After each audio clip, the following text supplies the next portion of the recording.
A soldier's story. A story is told about a soldier who was finally coming home after having fought in Vietnam. He called his parents from San Francisco.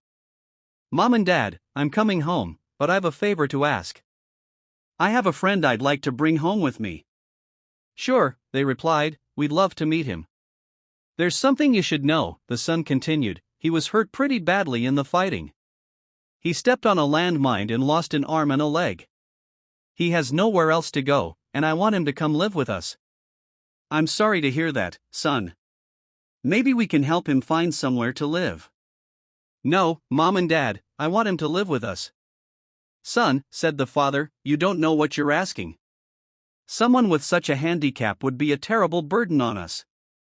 We have our own lives to live, and we can't let something like this interfere with our lives. I think you should just come home and forget about this guy. He'll find a way to live on his own." At that point, the son hung up the phone. The parents heard nothing more from him. A few days later, however, they received a call from the San Francisco police. Their son had died after falling from a building, they were told. The police believed it was suicide.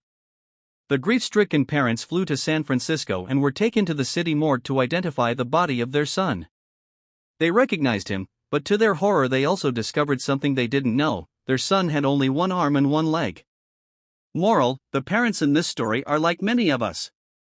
We find it easy to love those who are good-looking or fun to have around, but we don't like people who inconvenience us or make us feel uncomfortable. We would rather stay away from people who aren't as healthy, beautiful, or smart as we are. Thankfully, there's someone who won't treat us that way.